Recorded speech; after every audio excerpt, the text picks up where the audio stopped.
Chez Payplug, moi, quand je suis arrivée, je pense que je devais être la 40e. Aujourd'hui, on est plus de 300. On a 12 ans. Et j'ai changé, je pense, 3 fois de job. Notre principale force, c'est la curiosité qu'on a sur le marché.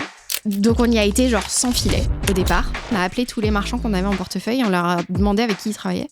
Ton client, il te donne énormément d'informations sur ton marché. Et ça, c'est ultra précieux, aussi bien pour toi parce que tu comprends ton écosystème, mais aussi dans ta manière de développer des relations. En fait, si moi j'ai besoin d'avoir du feedback très honnête sur la façon dont mes marchands utilisent ma solution, bah souvent, en fait, c'est mon partenaire qui va me la donner.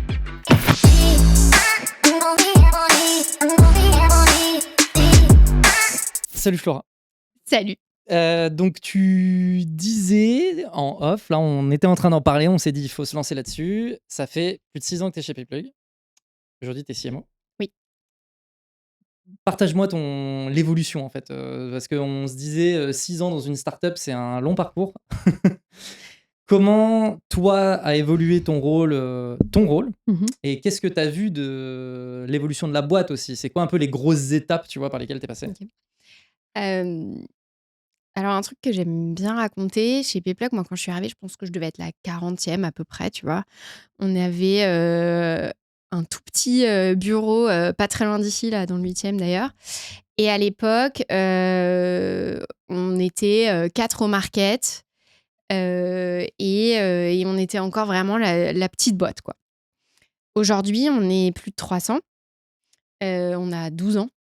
Et j'ai changé, je pense, 3 fois de job.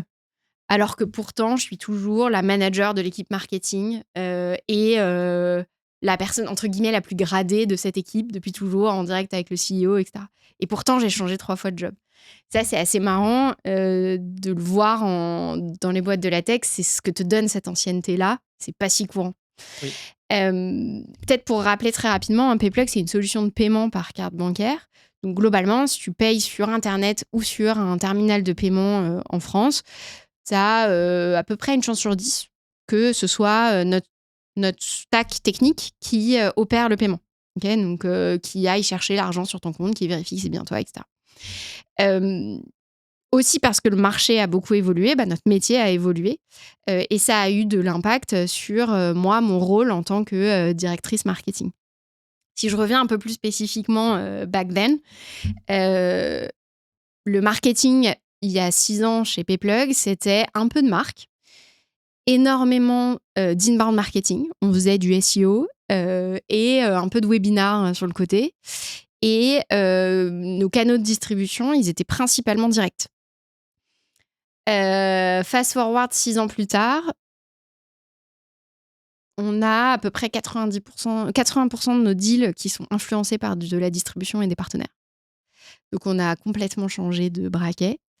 On a une manière de travailler qui a rien à voir. Et surtout, on a une place de la brand, par exemple, qui a plus du tout la même envergure. À l'époque, la marque, c'était un peu de design. On parlait beaucoup du UX. Ouais. Voilà. Et aujourd'hui, on a une vraie équipe marque qui fait de la com et qui pense vraiment à des notions de positionnement. Tu vois, il y a 6 ans, on avait des débats enflammés avec les équipes sur le fait qu'une solution comme la nôtre, ça s'achetait mais ça ne se vendait pas. Donc, on avait des équipes commerciales. Wow, ok. Ça, c'est un concept. On avait des équipes commerciales assez limitées et on se disait, on va faire que du PLG pour toujours. Aujourd'hui, on a, je sais pas combien ils sont 50, je pense, entre sales et partenaires, enfin les partnership managers. Et puis, on a des équipes maintenant qui font du product marketing et qui se demandent toute la journée qu'est-ce qu'on vend. Donc, on a vraiment, moi, j'ai vu une évolution complète de la nature de mon métier. Là où avant, j'ai presque envie de dire qu'on faisait du bricolage, mais c'est du bricolage, pas forcément au sens mauvais du terme, mais en tout cas, on pouvait se permettre d'être d'une certaine façon beaucoup plus lean, mais où en même temps, on avait un accès direct à nos clients et ça allait très vite. On n'avait pas le même niveau de compétition. Et là où aujourd'hui, on est complètement dans un autre univers, quoi. Tu as ouvert la porte à plein de questions. On en a pour 2 heures. Tu parlais du fait qu'aujourd'hui, la majorité, c'est distributeurs et partnership. Ouais. Et tu disais qu'à l'époque, du coup, c'était pas du tout le cas. Mais parce que ça peut aussi venir du fait que à cette époque-là, Mmh. les distributeurs et les partenaires, c'était pas un vrai marché pour des solutions comme les vôtres. Ouais, la maturité du marché était totalement différente. Notre cible était aussi un petit peu différente. Ce qui se passait alors déjà, j'ai l'impression d'être une vieille peau. Il y a 6 ans, les gens avaient encore peur d'acheter sur internet Mais il y en et a ça, qui on ont l'a encore peur, oublié. hein. Il y Ouais, en a qui ont encore peur, ouais, mais aujourd'hui quand même, quand tu regardes un petit peu les chiffres, de la consommation des Français, en digital, il s'est passé 2 choses. D'une part, les gens se sont mis à accepter de payer en sans contact. Pareil, pré-covid, les gens étaient pétés de trouille sur ça. Donc il y a une vraie différence et par ailleurs, les gens achètent en ligne parce que, pendant, 1 an et demi, ils ont été obligés, en fait, d'acheter oui. en ligne. Donc ça a quand même créé une Vous, vraie vous avez senti différence. qu'il y avait un avant-après? Totalement. OK. Totalement, en fait, moi, quand je suis arrivée, mon positionnement, c'était, «Vous inquiétez pas, on est rassurant, on est sécurisé, tout va bien se passer». OK. Aujourd'hui, la sécurité, c'est un tout petit morceau de mon pitch, Ouais. mais franchement, c'est limite un astérisque à la fin de ma presse, quoi. Oui. Hem, Aujourd'hui, la question qu'on me pose sur la sécurité, c'est plus la sécurité du paiement, à proprement parler, c'est: «Est-ce que vous avez les reins solides?» Pourquoi? Parce qu'aujourd'hui, on voit des boîtes de la tech, qui se plantent. Ouais. Mais c'était pas les mêmes questions il y a 6 ans. Oui. Depuis, il y a eu en plus un énorme acteur, hein, allemand qui d'ailleurs pendant le Covid a fait défaut, qui s'appelait Wirecard. Donc en plus, ça a accentué une La petite méfiance, ouais. question comme ça de méfiance. Mais finalement, la méfiance, elle s'est déplacée du client final, donc ce que nous on appelle le payeur, celui qui va acheter en Mmh. ligne, vers le marchand qui est mon client en fait. Mmh. Et donc ça, rien que ça te prouve que la maturité est différente. Ouais, complètement. Aujourd'hui, la question ne se pose plus. Si tu as besoin si tu as envie d'acheter quelque chose en ligne, tu vas pas te demander si tu vas te faire voler tes données de carte. Alors pourtant, ça peut t'arriver, mais ça t'arrive en fait globalement Mmh. beaucoup moins qu'avant. Donc ça, c'est quand même une première différence par rapport à il y a 6 ans. Le besoin en fait du marché n'est plus le même. Par ailleurs, il y a une autre réalité qui est qu'il y a 6 ans, l'écosystème digital n'était pas le même sur le e-commerce. En fait, le marché est arrivé à maturité. Tu n'avais pas le même nombre de solutions. Un exemple concret, Shopify. Aujourd'hui, tout le monde parle de Shopify. C'est quand même le CMS leader en France pour du e-commerce. Ouais. Il y a 6 ans, il n'était pas en France. C'est pareil, on a tendance un peu à l'oublier. À l'époque, en fait, il y avait quelques autres acteurs, PrestaShop, qui ont toujours beaucoup de puissance Bien sûr, aujourd'hui. bien sûr. Un Euh, WooCommerce, WooCommerce, il y avait aussi des sites custom. Bon. Mais Shopify, ce qu'ils ont amené aussi, c'est ce petit côté très low-code, où ils se sont dit, où ils ont permis à plein de gens de se dire, mais en fait, je peux me lancer en ligne et ça prend 10 secondes et en fait, je vais pouvoir le faire très simplement. Encore une fois, ça a aussi tiré un lot d'acteurs qui se sont développés dans cet écosystème un peu plus low-code, qui vont faire de l'automatisation, de la relation client, de la loyalty, des choses comme ça, qui ont alimenté aussi euh, notre façon de distribuer. Parce qu'en fait, on s'est mis à travailler avec ces gens-là qui n'existaient pas, ou en tout cas qui n'étaient pas sur le marché français il y a même 4 ans, quoi. et donc ce que tu appelles distributeur et partenaire, juste qu'on Mhm. puisse bien distinguer les 2? Ouais. Alors en fait, je distingue les deux, même si en réalité on les traite un petit peu de la même façon. Pourquoi? Parce que d'un côté, tu vas avoir mes distributeurs à proprement parler. Ça ne veut pas forcément dire que c'est eux qui vont closer la vente. En revanche, c'est des gens qui vont être prescripteurs Ouais. très fortement sur ma solution et avec qui je vais développer une relation d'apport d'affaires. Assez simplement, c'est des gens, s'ils m'envoient des clients, que ces clients, je les signe et que je les garde, je vais les rémunérer sur le chiffre d'affaires que moi, je vais faire. Aussi OK. simple que ça. Ces distributeurs-là, ça peut être par exemple des agences de développement web. OK. Tu es un e-commerçant, tu fais une refonte intégrale de ton site e-commerce. En fait, il y a un moment, ton agence, elle va te dire c'est qui ta solution de paiement. Et moi, tout mon intérêt, c'est que l'agence te dise tu as intérêt à travailler avec Payplug parce que c'est les meilleurs, c'est les plus simples, c'est les plus fiables. Voilà. Donc, ça, c'est vraiment mes distributeurs. OK. Voilà. Ensuite, je vais avoir toute une galaxie de partenaires autour de moi qui ne sont pas des gens qui ont intérêt à faire de la vente à moitié à ma place, ou en tout cas avec moi, mais qui en revanche vont m'aider à faire de la croissance. Je te donne un exemple. Tout à l'heure, je te parlais de loyalty. Euh, c'est pas une solution qui fait de l'engagement client qui va dire quelle est ta solution de paiement, prends Payplug. Ok, ils vont pas être prescripteurs à proprement parler. En revanche, ils ont probablement énormément d'informations sur le marché et sur mes prospects qui vont m'être utiles, moi, pour aller faire de la vente. Exemple, on va imaginer que tu cherches à faire un site e-commerce. Bon, si j'ai un Klaviyo qui m'appelle en me disant est-ce que tu sais que Buldo est en train de lancer un projet e-commerce, qu'ils ont un budget de temps et qu'ils sont en train de lancer un appel d'offres pour refondre l'intégralité de leur stack e-commerce, bah moi, en fait, cette donnée-là, elle m'est extrêmement précieuse parce que je vais t'appeler, en fait. Donc, en fait, ça a été un sujet pour nous pour identifier des intents de manière beaucoup plus efficace que des signaux, on va dire, un peu faibles qu'on n'arrivait pas à identifier sur du digital pur. Et donc, en fait, développer toute une stratégie de partenariat écosystème, ça nous a permis, en fait, d'avoir une acuité, une connaissance sur le marché de l'e-commerce qui est, en fait, difficile à trouver ailleurs. Et ces relations qu'on est en train de qu'on crée avec nos partenaires, c'est des relations donnant-donnant, bien sûr. En fait, moi, je te donne de l'info, tu me donnes de l'info, et on essaye de voir si on arrive à chasser en meute, finalement. Mais du coup, comment tu développes? Parce que autant la partie distributeur, je comprends assez bien comment tu vas développer ce type de partenariat. En fait, tu identifies, mais qui, à un moment donné, est au contact de mon prospect et peut être directement force de proposition. Ouais. Là, ce que tu appelles du coup les partenaires, je prends l'exemple de Klaviyo, on n'est pas tout à fait dans la même approche parce qu'ils vont pas être force de proposition. Et pour autant, tu veux qu'ils soient actifs vis-à-vis de toi. C'est-à-dire, il faut qu'ils t'informent. Ouais. Comment tu développes ça? Alors, on l'a fait de deux façons différentes au niveau de notre orga. Et donc, ça se traduit dans mon orga marketing, mais ça se traduit aussi dans l'organisation commerciale. La première chose qu'on a fait, c'est de créer une équipe partenariat côté sales, dont le boulot, c'est d'aller faire de la revue de pipe. Aussi simplement que ça. Donc, en fait, aujourd'hui, nous, on est connectés avec Crossbeam, c'était Reveal à l'époque, avec un certain nombre de nos partenaires.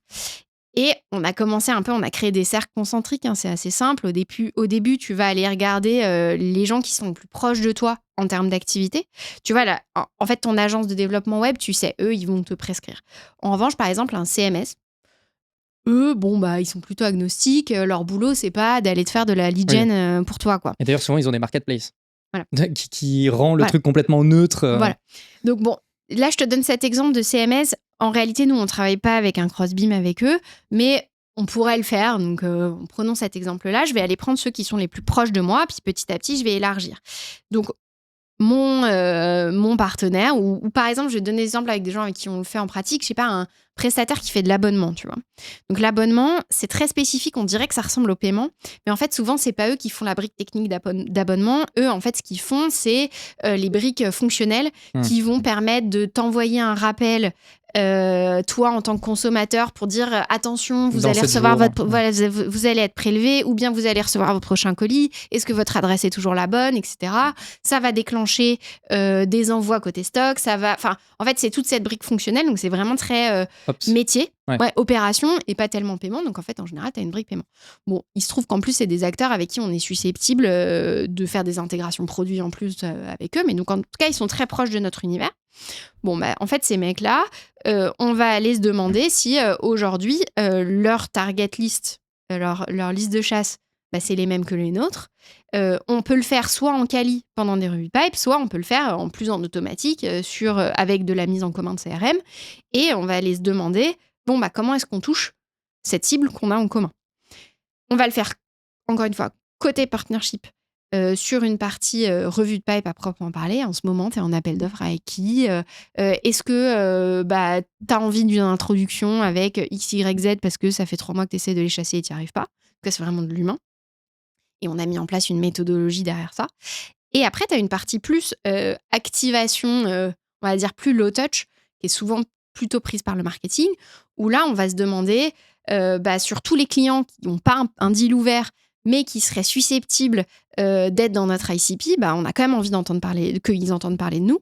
Donc, le fait d'aller faire un webinar, d'aller faire une activation, un livre blanc, d'aller faire un apéro. Enfin, en fait, en fonction de là où tu as envie de te positionner dans le funnel, tu vas aller sur des actions qui sont plus ou moins engageantes. Bien sûr, si tu fais un apéro, tu es plus bas dans le funnel que si tu fais un webinar. C'est moins engageant de te déplacer ou de te connecter à un call.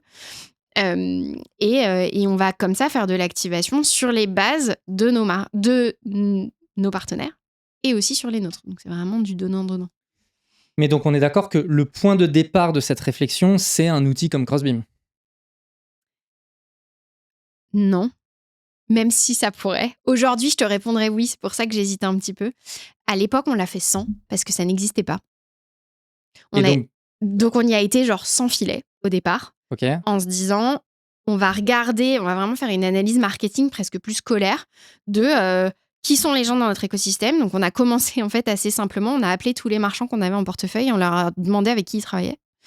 Ce que tu appelles un marchand, c'est mon client. Ouais, une boîte e-commerce. C'est une boîte e-commerce, voilà. Ouais. Et donc, en fait, moi, j'ai pris mes marchands qui étaient dans mon cœur de cible, que j'avais signé. Ouais. Et puis, je leur ai demandé avec qui ils travaillaient. Donc, c'est quoi ton CMS, c'est quoi ton CRM, c'est quoi, si tu fais de l'abonnement, ta solution d'abonnement, c'est qui ton ERP, c'est qui avec qui tu fais de la compta. Tu vois, toutes les choses qui, de près ou de loin, en fait, ressemblent à du paiement, ou en tout cas, qui ont un impact. Et puis, j'ai appelé les gens avec qui ils travaillaient. Voilà. Parfois, c'est aussi simple que ça. Souvent, en fait, ton client, il te donne énormément d'informations sur ton marché. Et aussi, naturellement, moi, j'avais ce biais-là, je pense, quand j'ai commencé chez Payplug, je me disais, mon client, il va me donner de l'information sur mes concurrents. Non. Parce qu'en fait, surtout quand tu es en phase de négociation ou d'appel d'offres, il a intérêt à jouer l'asymétrie d'information. Même une fois que tu l'as signé, il a intérêt à maintenir une forme d'asymétrie d'information parce que le jour où il a besoin de faire une renégo, en fait, il va te dire ce qu'il a envie de te dire. Oui. Donc, tu as un biais.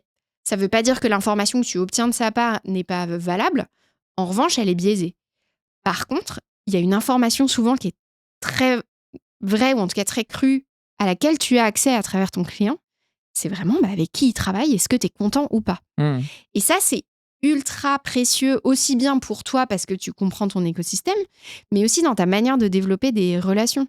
Pourquoi ? Parce que, tu vois, je te parlais de solutions de compta. En fait, si moi, j'ai besoin d'avoir du feedback très honnête sur la façon dont mes marchands utilisent ma solution, souvent, en fait, c'est mon partenaire qui va me la donner. Et ça, c'est quelque chose qu'on oublie, en fait, à laquelle on ne pense pas si souvent. C'est que ton partenaire, il a tout intérêt à te donner la vérité. Enfin, ton partenaire, en tout cas, nous, on les appelle comme ça. Ça pourrait être, en tout cas, quelqu'un dans ton écosystème, mais qui n'est pas ton concurrent et qui n'est pas ton client. Il a souvent une vue beaucoup plus crue sur ce que tu es, sur là où tu es fort et sur là où tu es mauvais. Et donc, rien que ça, ce feedback marché, cette réalité marché, toi, en tant que marketeur, tu en as besoin. Et cette vérité-là, moi, en tout cas, je n'ai réussi à l'obtenir de cette façon-là qu'à travers mes partenaires.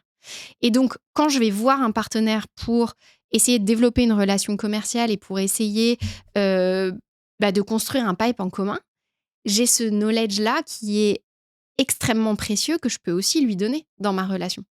En lui disant, en fait, aujourd'hui, tu n'arrives pas à décrocher des rendez-vous avec...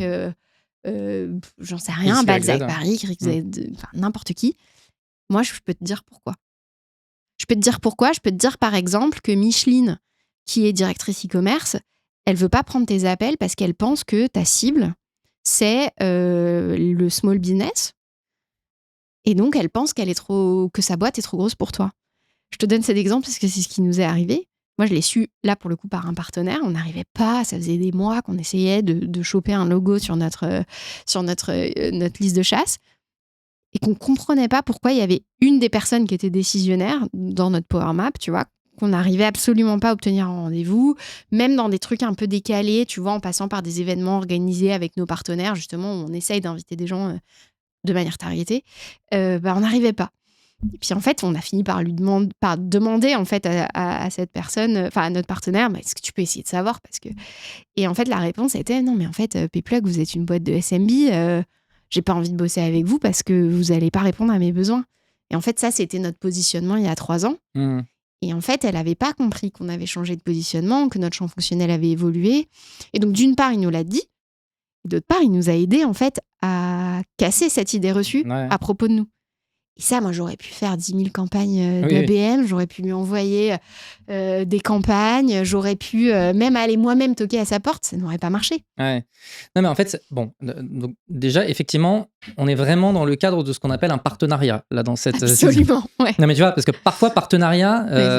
ça veut tout et rien dire. C'est de l'affiliation, on est si tu veux. d'accord. Donc, là, on est quand même vraiment dans du partenariat. Et en fait, ce que je trouve particulièrement intéressant, et j'allais lancer ce sujet-là, et en fait, c'est exactement l'exemple que tu donnes, c'est que même dans un travail de product marketing sur comprendre comment je suis perçu d'un point de vue positionnement, comment les gens parlent de moi, voilà, faire appel à ses partenaires pour avoir un peu cette vue-là, parce que on se pitch d'une manière auprès des gens, mais les gens, ils nous pitchent d'une autre manière auprès des autres. Bah, bien sûr. Et donc, de savoir comment nos prospects ils nous pitchent, c'est un super moyen de capter le positionnement qu'on a sur le marché, en fait. Absolument. Nous, je pense que ça nous a fait grandir en maturité, aussi bien dans les équipes commerciales que dans l'équipe marketing, parce qu'on a eu un feedback qui n'avait absolument rien à voir. Et aujourd'hui encore, quand on travaille sur le lancement d'une nouvelle offre, en fait, les premières personnes qu'on pitch en mode bêta, c'est nos partenaires. Et c'est plus nos clients. Ça veut pas dire qu'on va pas aller les pitcher, bien sûr, ensuite. Mais tu vois, si t'imagines un peu tes phases, t'auras ta alpha avec ton partenaire qui te permettra d'arriver avec une bêta qui est extrêmement solide auprès de ton prospect ou de ton client. Parce qu'en fait, t'auras eu un peu ce que nous, on appelle en PR du rude Q&A, tu vois. C'est-à-dire qu'en fait, t'auras quelqu'un qui aura osé vraiment te bousculer dans tes retranchements parce qu'en fait, il n'a pas vraiment d'intérêt à enjoliver le message.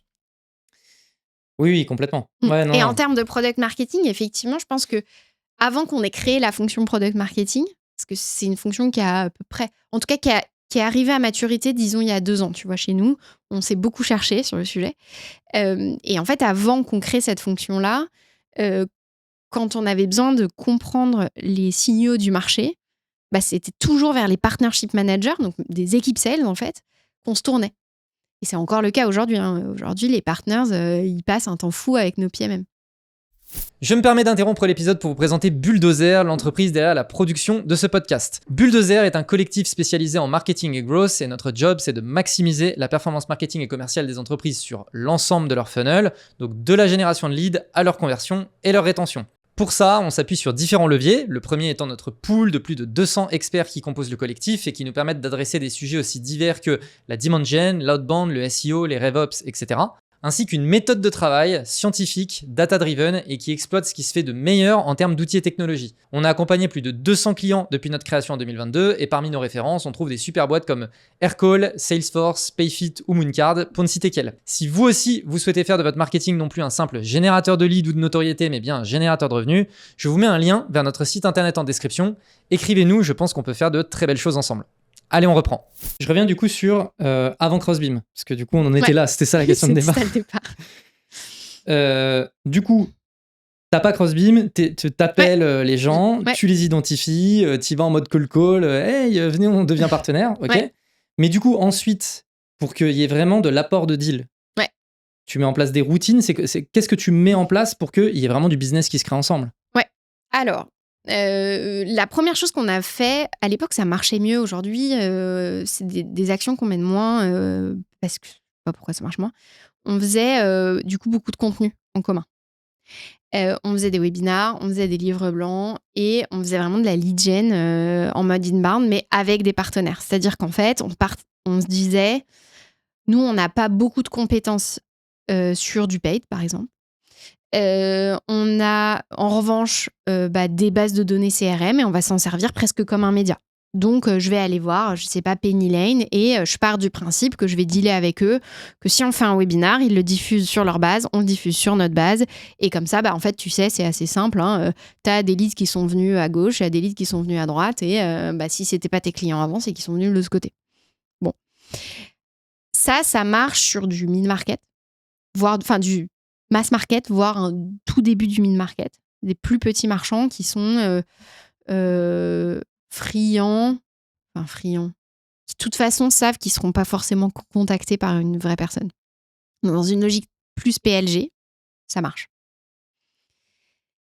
Aujourd'hui, ça marche moins et on est donc bien content d'avoir Crossbeam. Parce que notre cible, elle a évolué. Encore une fois, la maturité du marché est plus la même. Donc aujourd'hui, les petits e-commerçants, il n'y en a plus tant que ça. Parce que pour être efficace, avec les coûts d'acquisition que tu as, avec la complexité que tu peux avoir sur la gestion de ta chaîne logistique, etc., si tu n'as pas une taille critique suffisante, tu n'es pas rentable en e-commerce. Donc, par extension, nous, les petits marchands, ils n'existent plus, donc on ne peut plus les acquérir, en fait, d'une certaine façon. Donc, sur du plus gros mid-market retail, là, pour le coup, il faut rajouter de l'humain derrière. Et donc, c'est là que ta revue de pipe ou ton activation extrêmement ciblée, tu vas produire du contenu pour 3, 4, 5 marchands que tu peux avoir en commun, mais pas plus. Donc, c'est un peu une version simplifiée de ce que tu pourrais faire en ABM. Mais là, tu vas le faire vraiment partenaire par partenaire. Ça marche. Je te dis encore une fois, à l'époque, c'était beaucoup plus simple d'acter juste que tu faisais de l'inbound, mais appliqué à du partenariat, quoi. Simplement, ma diffusion, elle se faisait chez mon partenaire et pas sur les réseaux sociaux, par exemple. Ok, mais du coup, il y avait le prétexte pour développer des choses, c'était le co-marketing, en fait. Ouais, exactement. Ouais, ok. Exactement. Je ferme ce sujet partenariat. Tu mentionnais aussi le fait que ton équipe a beaucoup évolué avec le temps. Aujourd'hui, il y a combien de personnes dans ton équipe et c'est quoi les pôles de ton équipe? Aujourd'hui, on est un peu moins de 25. Encore une fois, on était 4 il y a 6 ans. J'ai 4 grands pôles. J'ai une équipe qui fait de la brand et de la communication. J'ai une équipe qui fait du product marketing. Ça, c'est relativement nouveau chez nous. J'ai une équipe qui fait de la lead gen. Alors, cette équipe-là, elle est découpée en fait entre ce qu'on fait d'activation pour les partenaires et ce qu'on fait côté événementiel. Parce qu'on fait des choses aussi en solo. Indirect, ouais. Et puis, c'est un métier très particulier d'aller à des trade shows. Oui. Voilà. Donc, c'est pour ça que j'ai découpé les deux en 2 équipes différentes. Mais la finalité est la même, donc ils travaillent beaucoup ensemble. Et ensuite, j'ai une 4e équipe qui est l'équipe RevOps, qui là va faire du CRM, du pricing et du SalesOps. Pricing côté RevOps? Ouais. Pas côté PMM? Non. Explique-moi. Dans le paiement, ce qu'il faut savoir, c'est que y a énormément d'acteurs qui se rémunèrent dans la chaîne de valeur. J'ai envie de dire sur le dos d'acteurs comme nous, mais en tout cas, c'est nous qui facturons aux marchands, mais ensuite qui redistribuons la valeur à énormément d'acteurs dans la chaîne. Je te donne un exemple concret. Ta carte Visa de paiement, que tu payes peut-être, je sais pas, 2-3 € par mois chez ta banque. En fait, les 2-3 € que tu payes, c'est absolument pas la rémunération de Visa. C'est la rémunération d'une assurance qu'on te met par-dessus, qui va te rembourser ton avion si jamais tu as un problème. Mais en revanche, ta banque, elle va prendre un marchand à la fin, une quote-part de 100% de tes paiements. Et ça, les gens ne le savent pas. Visa, pareil. Il y a d'autres acteurs encore dans la chaîne, dans le domaine de la sécu, qui vont en fait prendre un cut sur chacun des paiements que tu fais. Donc toi, tu as l'impression que quand tu payes, ça ne te coûte rien. Tu achètes un truc à 100 €, il y a 100 € qui sortent de ton compte en banque. Et en fait, ta banque, elle va gagner de l'argent sur ça. Et encore une fois, Visa, Mastercard, CB gagnent de l'argent. Nous, bien sûr aussi. Et tout ça, c'est pris au marchand. Et la personne qui prend tout au marchand, c'est nous. Mais du coup, c'est aussi la raison pour laquelle, parfois, dans certains magasins, ils refusent le paiement TPE à partir d'un certain montant parce qu'en fait, ils se disent oui, en fait, moi, dans cette affaire, je vais rien gagner, quoi. Voilà. C'est de moins en moins vrai, mais. Oui, non, mais bon, oui. Voilà. Donc, en fait, le pricing dans une boîte comme la nôtre, c'est des modèles qui sont extrêmement compliqués. Moi, aujourd'hui, j'ai un pricing desk qu'on est en train de construire avec l'équipe RevOps qui ne fait que ça. Et c'est des ingés qui, sur chacun des modèles qu'on va faire pour les marchands, qui vont vérifier qu'en fait, on est capable, en prenant une quote-part qui paraît simple, tu vois, moi, quand je vais te dire, je te prends 1% sur tes flux, par exemple, en fait, là, moi, je vais probablement en récupérer à peine un tiers. Et en fait, tout le reste, c'est redistribué à toute la chaîne de valeur. Et c'est des coûts qui sont établis par exemple, Visa. Donc, c'est même pas une négo que moi, je vais faire. C'est juste un prix. Et c'est un prix qui va varier selon la nature de la carte. Je rentre un tout petit peu dans le détail, mais je pense que c'est intéressant de le comprendre. Puis, moi, j'ai appris à découvrir, à creuser ça. Je trouve ça assez fascinant. Si tu utilises, toi, ta carte Buldo, je sais pas si tu as une carte business, mais j'imagine que oui, ça va coûter 4 fois plus cher à ton commerçant que si tu utilises ta carte perso, par exemple. Mais le marchand, ça, il n'en sait rien. Enfin, il va le voir peut-être sur sa carte, sur sa facture à la fin du mois, mais sur le moment, il n'en sait rien. Il va pas te dire « Ah non, Jordan, pas cool, je vois que c'est ta carte qui est rose, et ta carte qui est rose, je sais que c'est ta carte business, donc s'il te plaît, utilise pas. » En fait, il a aucun moyen de le savoir. Ouais. Donc, en fait, tu vois, ton commerçant, quand il reçoit ta transaction, qui t'a dit « Je t'ai vendu un truc qui coûte 100, donc paye-moi 100 », il ne sait même pas combien va lui coûter le paiement sur cette transaction. Et nous, on va développer des modèles qui vont nous permettre, d'une part, de te facturer correctement, et c'est pas une mince affaire, parce qu'il faut que je reconnaisse que c'est ta carte Bulldozer que tu as utilisée et pas ta carte perso, que c'est une carte qui a été émise en France et pas, par exemple, la carte que tu as sur ton compte en Suisse bien cachée, là. Voilà. Démasqué. Et donc, en fait,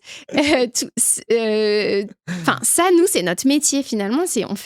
Notre cœur de métier, c'est d'être capable d'identifier la bonne carte, de l'envoyer au bon endroit, de savoir que que la carte, elle vient de chez BNP Paribas et pas de chez Santander, et que donc je vais aller chercher les informations d'authentification. Enfin, tu vois, ce travail de la donnée pour l'envoyer en fait dans les bons tuyaux et pour le facturer au bon prix, c'est ça le cœur de notre métier. Sauf que là, tu vois, je viens de passer 5 minutes à t'expliquer ce que c'était qu'un pricing. Il y a des marchands, je sais pas, par exemple, un de nos plus gros marchands, c'est Western Union. Bon, eux, en fait, ils ont 10 personnes à l'échelle worldwide qui font que du paiement et qui sont capables de comprendre ces modèles-là. Et qui vont d'ailleurs bosser à optimiser ces pricing. Donc nous, quand on va faire de la négo avec eux, on va regarder l'intégralité des colonnes que j'ai dans mon tableau Excel de pricing et ils vont me challenger là-dessus parce qu'en plus, probablement que les pricing qui me sont imposés par Visa, ils les connaissent mieux que moi. En revanche, je vais parler, j'en sais rien, à Fago.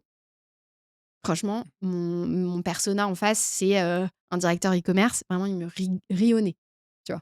Genre, il me dit, mais j'ai pas que ça à faire de faire ton modèle. Donc moi, ce que je vais construire, c'est des modèles, ce qu'on appelle des bundles.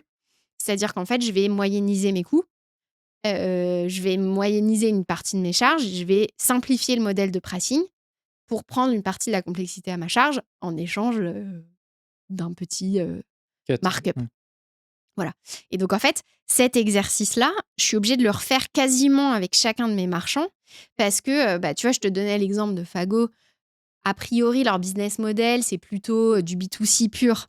Donc, il y a peu de chances que toi, avec ta carte business, tu ailles acheter une paire de baskets. Peut-être que tu le fais de temps en temps, mais en fait, ton comptable, il va te rattraper si tu le fais trop souvent. Donc, ça n'arrive pas souvent.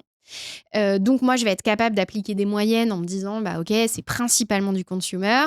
Je vais rajouter à ça qu'ils ne font pas de business à l'étranger. Donc, ça va me coûter également moins cher. Enfin, tu vois, tout ça, ça va avoir un impact, en fait, sur ma structure de coût et donc sur mon prix. Donc, en fait, aujourd'hui, mes commerciaux, ils sont capables d'avoir une vision macro sur ce que ça va coûter aux marchands. En revanche, est-ce qu'ils sont capables de savoir, de modéliser ce que ça va nous coûter à nous ? Pas du tout. Donc, dans un monde où on a besoin d'être rentable, j'ai besoin d'avoir des gens qui font du pricing full-time. Et ça, en fait, mes PMM, c'est des gens qui comprennent le e-commerce, tu vois, qui vont comprendre la technique du paiement, etc. Mais c'est pas des ingénieurs qui font de la data, quoi. Et surtout, j'ai l'impression que ton sujet pricing, dans ton cas, en fait, c'est un sujet qui est porté par de la contrainte. Ouais. Là où le pricing, quand il est porté par les PMM, il est vraiment porté par du positionnement, de la vision, etc., qui sont des sujets vraiment de brand et de... Enfin, voilà. Exactement. Là, il y a quand même beaucoup de contraintes dans cette affaire. En revanche, et donc peut-être qu'on peut parler, ça va permettre d'ouvrir un peu le chapitre autour des ops, parce que du coup, tu gères la partie ops. Ton sujet pricing là, qu'est-ce qu'il fait au marketing ? Alors, je peux te répondre un peu de 2 façons différentes, qui sont les 2 vraies, en essayant de faire rapide, puis après on pourra creuser si tu veux. Il y a une réalité opérationnelle chez PayPlug qui est que aujourd'hui, on a une équipe commerciale qui va gérer tout le new biz, mais ensuite, on a aussi une équipe, ce que nous, on appelle Ops chez nous, qui va gérer le portefeuille. Ok. Parce que les problématiques qu'on a dans la relation client sont pas du tout les mêmes, donc c'est pas les mêmes équipes. Historiquement, on avait des gens qui faisaient un peu de sales ops et du coup un peu de pricing chez les sales, mais du coup ça redescendait pas chez les ops, et donc potentiellement tu avais un pricing qui partait chez les sales avec une estimation, ce que je te disais tout à l'heure, on va faire une estimation de la nature de tes flux, et donc en fonction on va évaluer les coûts et donc on va te proposer un prix. Et ensuite, en fait, si ton marchand, il t'avait dit je fais pas de business à l'étranger, puis qu'en fait, il ouvre un nouveau pays, et donc d'un coup, du jour au lendemain, 30% de son business, il se fait en Belgique, notre structure du coup est plus la même, le marchand est plus rentable. Et ça, on s'en rendait pas compte. Donc, on a commencé à se dire, enfin, on s'en rendait compte, mais un peu tard. C'est plutôt ça. Et donc, on a commencé à se dire, il faut qu'on arrive à construire un pricing desk qui va aussi faire du suivi sur la marge réelle. Et donc, ça a plus beaucoup de sens que cette équipe-là, elle soit aux sales. Oui. Bon, on la met aux ops. Ah non, puisque les sales, ils ont aussi besoin qu'il y ait des gens qui les accompagnent. Leurs problématiques, c'est pas exactement les mêmes. Aujourd'hui, dans notre orga chez PayPlug, l'équipe transverse qui fait le lien au quotidien entre le product, les sales et les AM, en fait, c'est le marketing. Et ça, en fait, on le faisait déjà, par exemple, sur des sujets de PMM. Donc, moi, aujourd'hui, en tant que CMO, mon job, c'est en fait d'assurer du transverse. Là où aujourd'hui, j'ai des équipes commerciales qui font finalement de la prod, mes équipes ops, elles font aussi de la prod d'une certaine façon. En fait, les équipes qui font du projet, c'est plutôt le marketing. Et tu vois, quand on se demande quel doit être la bonne collaboration, le bon niveau de collaboration que tu peux avoir entre des équipes ops, sales, enfin marketing, AM, sales, et en fait, moi je suis persuadée que la vision que peut apporter le marketing, c'est ce facilitant en transverse. Et donc, quand tu le présentes comme ça, d'être capable de faire le lien entre ton pricing en avant-vente et en gestion de portefeuille, en fait, ça peut aussi bien arriver au marketing. Ça, c'est la raison un peu plus organisationnelle. Oui. Moi, mon boulot, c'est de faire du lien entre tout le monde. Je le fais aussi avec le produit. Je le fais, encore une fois, entre sales, AM, etc. Ils n'ont pas les mêmes temporalités. Ils n'ont pas les mêmes problématiques, pas les mêmes profils. Et en fait, souvent, naturellement, le marketing est au carrefour de tout ça. Parce que quand tu vas faire de la com ou du pitch, par exemple, tu vas parler à toutes ces équipes-là. Et donc, pourquoi pas le faire jusqu'au bout? Premier sujet. Autre façon de te répondre, et les deux ont joué dans la balance, parce qu'à l'origine, encore une fois, les équipes, c'était d'abord des sales ops, et ensuite, on a créé cette fonction RevOps à proprement parler, mais au départ, c'était chez les sales. C'est le lien avec les PMM. Parce que même si mes PMM ne font pas de pricing au sens, c'est pas eux qui vont envoyer une offre à un marchand. En revanche, les PMM, ils alimentent énormément la vision qu'on va construire sur la facturation. Je te donne un exemple concret. Là, je t'ai parlé de frais de transaction. C'est pas le seul moyen que je suis susceptible d'avoir pour monétiser en fait mon marchand. Et on en revient un petit peu au sujet que j'évoquais tout à l'heure en disant mais PayPlug, ça s'achète, ça se vend pas.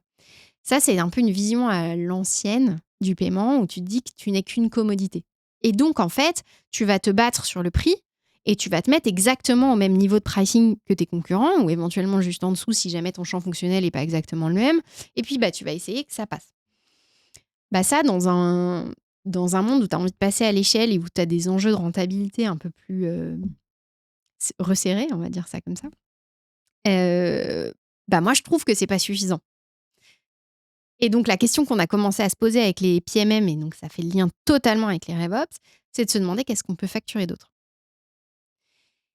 Et ça, c'est un travail qui se fait merveilleusement bien entre tes PMM qui peuvent avoir un peu des réflexes que tu pourrais avoir dans le SaaS où en fait, tu vas te demander qu'est-ce que tu peux créer comme revenu récurrent, même si notre produit, à l'origine, c'est plutôt un produit au pourcentage sur un volume généré. Et en fait, c'est là que le ping-pong entre le pricing desk et les PMM, il devient passionnant. Parce que c'est là qu'on commence à se demander, bah attends, parce que moi, je vais te faire une offre où je sais que... je vais te redonner un exemple plus concret. Nous, par exemple, on s'est rendu compte, on a lancé du paiement en proximité. Qu'est-ce que ça veut dire, du paiement en gros, c'est du paiement en magasin. Le terme, disons, acté, c'est ça, c'est paiement en magasin. Paiement en proximité, pardon. Le paiement en proximité, historiquement, il est trusté par les banques. Et les banques, elles vendaient à perte le paiement pour pouvoir refourguer à leurs marchands d'autres types de produits, par exemple du crédit. T'achètes ton fonds de commerce avec moi, je te fais du paiement pas cher pour la suite. Voilà, il marche ce pitch. Quand toi, t'arrives, tu fais pas de crédit, tu ne fais que du paiement, bah, t'es bien embêté. Parce qu'en fait, ta structure de coût, elle est la même que ton concurrent, mais lui, il accepte de vendre à perte, et toi, il faut que tu gagnes de l'argent. Bon. Et ben, ça veut dire que tu vas te demander comment tu vas créer de la valeur ailleurs. Et donc ça, bah, tu as besoin d'une très très bonne compréhension de ton système de coût. Et ensuite, de l'autre côté, tu as besoin de quelqu'un d'un peu plus créatif qui va te dire « Ah oui, mais il n'y a pas de problème parce que moi, je peux accepter, par exemple, que sur de la transaction, je ne vais pas te vendre à perte parce que quand même, on ne peut pas se le permettre. Mais par contre, je vais te vendre coûtant parce que derrière, on va essayer de développer un produit de réconciliation comptable, donc c'est pas sur du flux, mais qui va aider ton marchand à générer de la valeur. Et ça, tu vas pouvoir le facturer là-dessus, soit sur du serviciel, soit sur de l'abonnement ou sur de la prestation ad hoc ou des choses comme ça. Bon, bah en fait, ça, c'est pas tes RevOps qui vont avoir l'idée de le faire. C'est tes pieds même. Donc, le fait que tu aies une seule personne qui tienne cette vision-là, meaning moi, bah en fait, ça simplifie ce genre de réflexion-là. Et ensuite, ça permet d'aller beaucoup plus vite sur l'exécution parce que quand on a envie de tester des trucs, on met ça dans les calculettes de pricing, on se demande de manière efficace comment est-ce qu'on va le faire d'un point de vue opérationnel, comment est-ce qu'on va envoyer les facturations, quel va être l'impact côté produit. Ça, c'est en fait des projets qui sont menés parce que un bout du boulot des RevOps, c'est aussi de faire du projet, c'est pas que de faire du pricing. Donc en fait, c'est eux aussi qui vont aller tirer les fils à côté opérationnellement pour faire en sorte que quand on a construit notre offre, on peut la tester vite et puis on peut la déployer. Exactement, ça marche. Et donc, même si aujourd'hui mes PMM font pas du pricing à proprement parler, en fait, ils sont impliqués, tout le temps avec les RevOps. Oui, mais il y a une logique, tu vois, encore une fois, on est dans la logique création de valeur côté PMM et gestion de la contrainte côté Ops. Exactement. Ce qui n'est pas tout à fait le même angle de vue pour un même sujet. Mais par contre, quand tu as une seule et même vision derrière, ça va beaucoup plus vite. Bien sûr. Donc, bon, je reviens sur la question qui était, mais qu'est-ce qu'ils font avec toi, en fait? Tu vois, ça pose la question aussi plus globalement de la partie Ops, donc au sein de ton équipe, l'équipe RevOps. C'est quoi tes attentes marketing d'une équipe RevOps? Je pense qu'aujourd'hui, le fait de travailler moi en direct avec les RevOps, ça a eu 2 impacts sur l'équipe marketing traditionnelle. La première, c'est que sur la partie lead gen, parce que les sales ops sont au même endroit que nous, sont au même endroit, dans la même équipe et encore une fois portés par la même vision, on a un meilleur alignement sur la gestion de notre pipe. Historiquement, chez Payplug avant, l'équipe CRM était au marketing, quoi qu'il arrive. Et donc, en fait, les sales ops qui faisaient le suivi des pipes, ils avaient tout le temps besoin du CRM. Mais c'était quand même 2 équipes différentes à qui on mettait des objectifs qui étaient en macro convergents. Mais dans la réalité, quand tu fais des OKR au quarter, tu avais toujours des sujets de priorisation qui n'étaient pas les mêmes. Du coup, on s'était mis à se dire, c'est pas grave, les sales ops, on va vous donner plus de droits dans le CRM pour aller construire des choses, pour aller vite. Mais en fait, ça créait des gros problèmes de maintenance sur la base de données, puisqu'en fait, on se mettait à construire des automatisations d'un côté qui rentraient en conflit avec les autres. Enfin, franchement, ça marchait pas parce qu'on avait beau se parler, on avait beau avoir de la bonne volonté. En fait, régulièrement, on se gênait, en fait. Et donc, ça marchait pas très bien. Et par ailleurs, ensuite, dans le suivi, en fait, les sales ops quand ils allaient challenger les équipes commerciales, ils s'arrêtaient à la création du deal et ils avaient du mal à remonter un peu plus haut dans le funnel. Parce que, en fait, ils n'avaient pas trop le temps de se parler. Et puis, comme la personne qui leur demandait de faire du reporting, c'était le directeur commercial, en fait, ils regardaient aux bornes de son équipe pour pouvoir aller challenger ses équipes à lui. Encore une fois, je lui en veux pas. C'est aussi, c'était une fonction. Les sales ops sont restés tout seuls pendant 18 mois à peu près. Et il créait aussi cette fonction-là, là où l'idée, c'était de se demander si ça avait du sens, si on avait envie de pérenniser ce truc-là. Donc, en fait, il a testé des choses aux bornes de ce qu'il maîtrisait, quoi. Enfin, franchement, j'aurais fait la même chose à sa place. En revanche, une fois que tu as commencé à te rendre compte que ça crée de l'efficacité opérationnelle, et tu vois qu'en fait, ça marche à un morceau du funnel, et puis sur les autres, ça continue à bouchonner, quoi. Donc, tu as envie d'aller fluidifier tout le reste. Et donc, le fait de remettre cette équipe-là chez nous, ça nous a aidé à faire ça. Et à être plus efficace, je pense, dans les passages de balles entre ce qu'on faisait en particulier côté partenariat et ensuite ce qui déroulait côté sales. Je pense que c'est aussi lié à notre business model d'ailleurs. Parce qu'en fait, comme on fait beaucoup de distribution, on a des enjeux, tu vois, de tracking, d'attribution, prise de recul sur la rentabilité de chacun de nos partenaires, qui en fait ne va pas être traité par ton partner manager qui est en train, lui, de son côté, de faire des revues de pipe. Donc en fait, lui, à son niveau, il va te dire ouais, c'est super, mon partenaire X, il t'a apporté ton client B, donc je suis content, donc c'est rentable. Bon, sauf qu'en fait, ce que lui, il voit pas, c'est qu'avant ça, on a mis, je sais pas moi, 20 000 euros de campagne en commun en marketing pour essayer de faire, je sais pas, un événement en commun. Et en fait, ça, il l'a complètement oublié. Encore une fois, je lui en veux pas, c'est normal. Il va oublier un peu que la big picture, elle implique aussi qu'on a fait, j'en sais rien, deux communiqués de presse et que du coup, on a fait passer du temps côté com sur ces sujets. Enfin, donc en fait, remettre cette fonction de pilotage un peu plus haut, ça nous a permis de faire ensuite la passe beaucoup plus efficacement un peu plus bas. En sachant quand même que les sales ops, ils sont, et les marketing aussi d'ailleurs, ils sont assis au milieu de l'open space, on est tous ensemble. Ouais.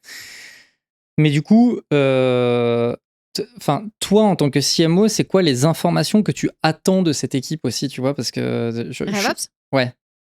Alors, moi, je regarde, et on y reviendra après, parce qu'il y a l'autre sujet qui est sur la rentabilité, qui, moi, ça m'a aidé. Et là, pour le coup, c'est le combo RevOps X PMM qui a marché pour ça. Moi, mes métriques, c'est assez simple, c'est les mêmes que ma directrice commerciale et c'est les mêmes que mon directeur des AM.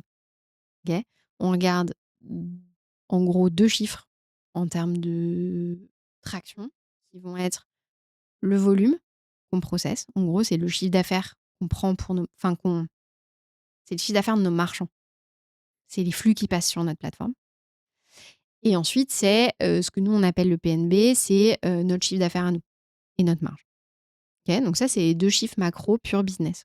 Sachant qu'il y en a un, le premier, tu es quand même très très tributaire d'un environnement macro sur lequel tu n'as pas la main. Tu parles des sales ? Ah non, sur mon volume ? Ouais, on est d'accord. En revanche, ensuite, je rajoute 2 filtres qui sont différents en fonction de mon interlocuteur. Je vais regarder mon filtre New Business pour les commerciaux et je vais rajouter mon filtre portefeuille pour les AM. Voilà. Mais assez simplement, en fait, moi, ça me suffit, en fait, ces chiffres-là. Bien sûr. Et en tant qu'équipe de direction, ça nous suffit.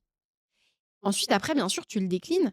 Mais encore une fois, moi, c'est ça que je trouve intéressant dans le fait que l'équipe RevOps, elle soit avec nous. C'est que ça a rendu, en fait, mes équipes lead gen et même com beaucoup plus matures, et PMM, n'en parlons pas, beaucoup plus matures sur les economics de la boîte.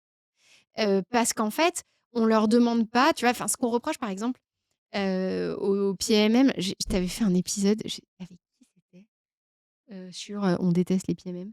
Bon, je le retrouverai. De quoi ? Je sais plus quel épisode t'avais fait.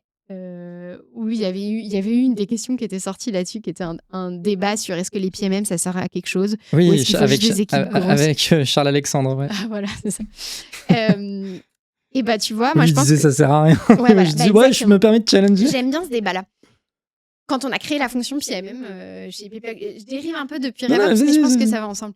Quand on a créé la fonction PMM chez RevOps, au bout d'1 an, franchement, tu m'aurais invité sur ton podcast, j'aurais fait exactement la même réponse. Okay, parce qu'en fait, moi, je me suis retrouvée avec une équipe PMM dont le boulot, c'était devenu j'envoie des mails et j'ai jamais parlé à un client et je ne sais pas quel est mon impact business à proprement parler. Parce qu'en fait, ils s'étaient retrouvés à devenir les espèces de relais du produit. Chez nous, le produit, c'est des équipes qui font surtout du projet. Encore une fois, on a un produit qui est très technique. Et donc, en fait, ce n'est pas des gens qui vont au contact du client tous les jours, qui vont te développer une vision ultra business. Et parce qu'ils ont déjà trop de complexité à gérer en interne. Et donc, en fait, moi, je me retrouvais avec des product managers qui venaient me voir, genre la veille du lancement d'une feature, et qui me disaient « Ouais, il faudrait communiquer auprès de nos clients parce que là, je sors ce truc. » Et puis, bah, tu leur disais « Mais tu sors ce truc, c'est super, mais pourquoi faire? Combien? Ah, bah, ça, je sais pas, les sales verront. » Bon, bah, tu vois, à cette époque-là, mes PMM, ils servent à rien. On mettra le CV des PMM en description. Ils sont toujours là, je tiens à le dire. Ah, ok. C'est ça qui est marrant. Ah, c'est d'accord, que, ok. Plot twist. Je me souviens, une PMM dans mon équipe, à un moment, était venue me voir, d'ailleurs, avec la gueule de 3 km de long, et qui était venue me voir en me disant « Mais mon travail, il sert à rien, Flora, franchement, je crois que je vais partir. » Et j'avais trouvé ça super qu'elle me dise ça, si je m'étais dit... Je suis bien d'accord avec toi. Je suis bien d'accord avec toi. Non, mais elle m'avait dit ah bah, enfin, il faut qu'on réagisse parce que là, en fait, on s'épuise pour faire des trucs qui n'ont aucun impact. Ouais. Voilà. Et en fait, le fait de rapprocher ces deux fonctions-là et de construire une équipe marketing dont le boulot, c'est pas juste de dire on va générer des leads, on sait pas bien pourquoi on le fait, mais bon voilà, et c'est de se faire voir, mais pareil, on sait pas bien pourquoi on le fait, a un mindset complètement différent qui est en fait, le mois prochain, on doit générer tant de marge. Et vous me trouvez tous les moyens possibles pour le faire. Il faut qu'on le fasse. Et le mois prochain, ou dans 6 mois, ou dans 1 an. Et aujourd'hui, tu vois, la façon qu'on a de piloter l'équipe et que moi, j'aide piloter mon équipe, c'est ça.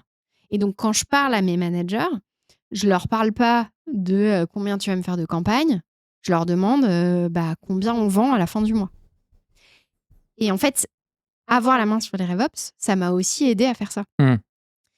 Alors, c'est le fait de manager cette équipe et c'est aussi le fait, bien sûr, d'être dans une entreprise qui a un niveau de maturité qui n'est plus le même. Bien sûr. Il y a aussi des mondes où, en fait, ton boulot, c'est juste de recruter des utilisateurs et donc, t'as pas les mêmes besoins. Bien sûr. Et donc, t'as pas autant besoin de mettre le nez aussi dans les chiffres de ton business model, quoi. Ouais, complètement. Donc, ça, c'est aussi lié à notre secteur, à notre façon de travailler et à notre maturité. Et à un monde dans la tech où on a un besoin de rentabilité avant d'avoir un besoin de croissance en termes de taille, quoi. C'est un ratio qui est un peu différent aujourd'hui. Donc, je dirais que moi, en tant que CMO, ça m'a permis d'avoir une posture beaucoup plus de leader stratégique. Et ça a permis à mes équipes aussi de mieux comprendre leur impact en transverse sur la boîte. Et en fait, finalement, tes commerciaux, ils l'avaient un petit peu parce qu'ils étaient... ils voyaient en fait l'attraction au sens où moi, je signe des deals, je vois des clients, donc ils le voyaient plus immédiatement, leur impact sur notre business. Les AM, quand ils disaient que leur portefeuille, il n'avait pas bougé, par exemple, ou qu'il avait grossi, parce qu'ils avaient réussi à faire de la vente additionnelle, ils voyaient leur impact, mais finalement, nous, au milieu, le market, on avait du mal à le voir. Et donc maintenant, on le voit. De la même façon, on avait des AM qui, à l'époque, se disaient juste, typiquement, mon portefeuille, il ne doit pas bouger. C'est ça mon objectif. Et le fait qu'en fait, on crée une équipe avec un mix de campaign manager, de RevOps et de PMM qui viennent leur dire, non, mais attends, tu vas pouvoir faire de l'upsell sur ton portefeuille. Ton but, c'est pas juste de les garder. C'est aussi de leur vendre des trucs en plus. C'est pareil, en fait. Ça a créé une dynamique qui est complètement différente et qu'on n'aurait pas eu si on n'avait pas eu les mains dans la donnée, en fait. Et donc, voilà. Ok. J'ai l'impression là qu'il y a vraiment, en fait, vous êtes basculé dans vous avez basculé dans une vraie logique business, en fait, et que Absolument. c'est ce truc-là qui a tout débloqué. Absolument. Ouais.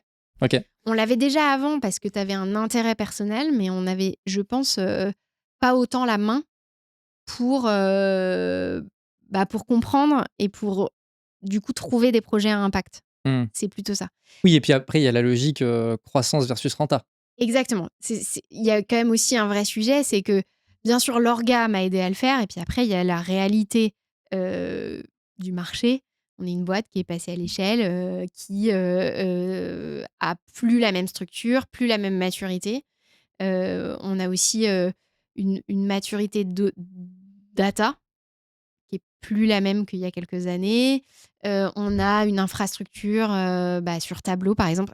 C'est les RevOps qui gèrent Tableau pour toutes les fonctions business chez nous.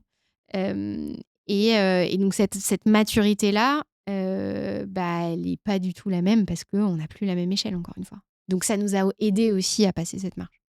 Transition toute trouvée. Vous êtes maintenant, vous faites partie de BPCE. Oui. Qu'est-ce que... Enfin, tu vois, il y a quand même un équilibre à trouver entre... c'est quand même un changement de culture. Tu vois, bon, voilà. On en parlait en off avant, c'est quand même quand tu commences à rentrer dans des logiques corpo, tu rentres dans la culture corpo versus la culture startup. Enfin voilà, il y a quand même ce truc-là à trouver. Comment est-ce que vous arrivez à rester...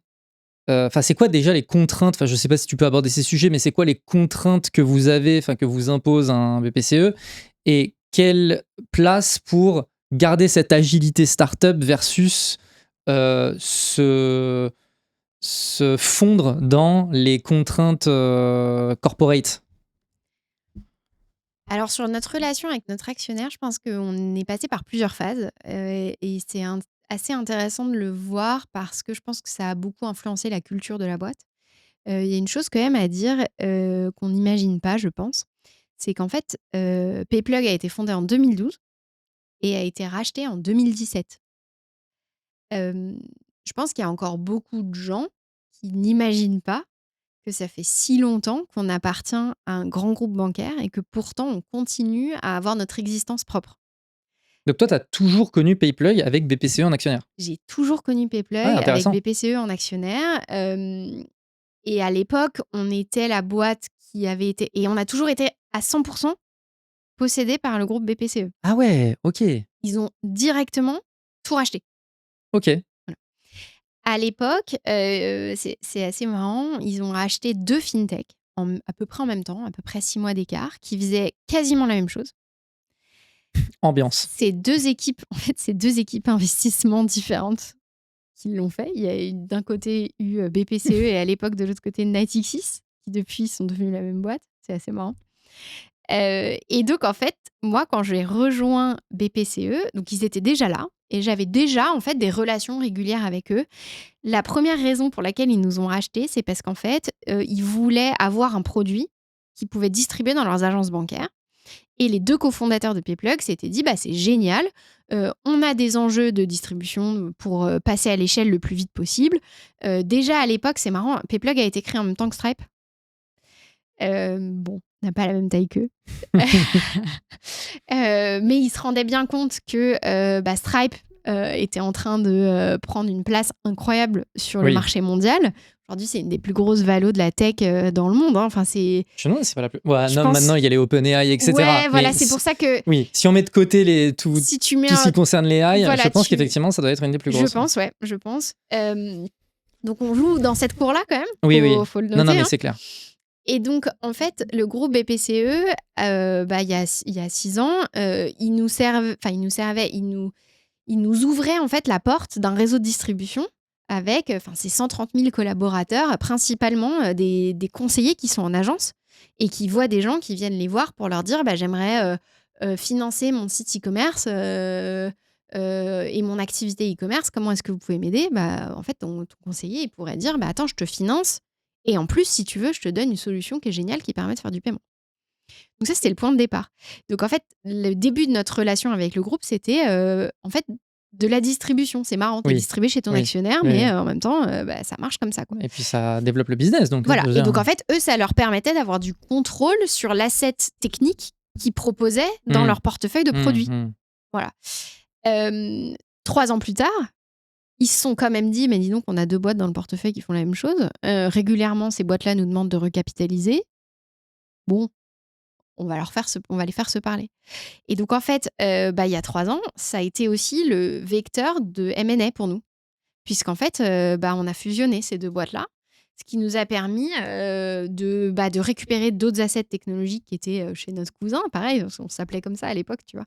On était dans le même bâtiment, on se regardait un peu, puis on se rendait compte qu'on avait plein de dépendances produits, mais qu'en même temps, on n'avait pas toujours les bons niveaux de moyens parce Bien que, en fait, les fonds, ils étaient découpés entre Oui. eux et nous, quoi. Ouais. Et voilà, donc, en fait, notre actionnaire nous a permis, en fait, un peu du jour au lendemain, de passer de la boîte qui faisait à l'époque 100 personnes pour Payplug à la boîte qui faisait 250, c'est-à-dire Payplug X d'Alenis à l'époque.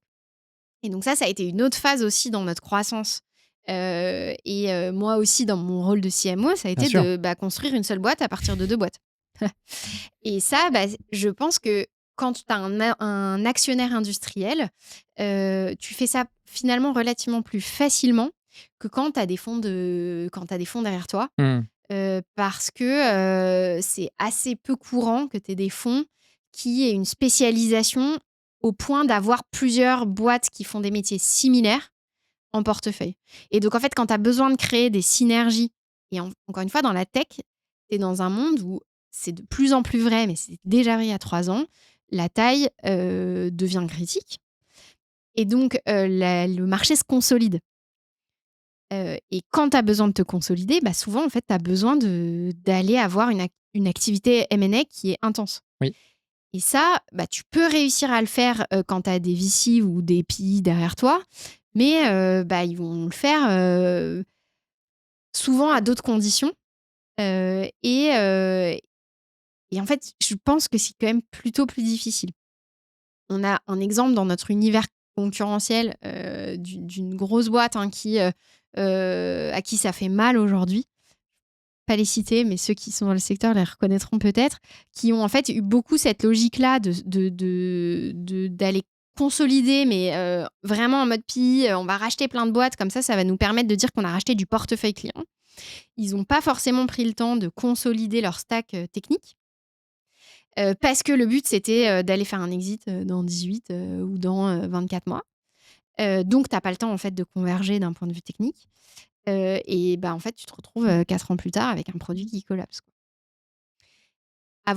Encore une fois, avoir un investisseur institutionnel là-dessus et ce que nous, on appelle industriel, Oui, au sûr. sens vraiment métier, Oui. quoi. En fait, il comprend la valeur de ton asset purement produit. Oui.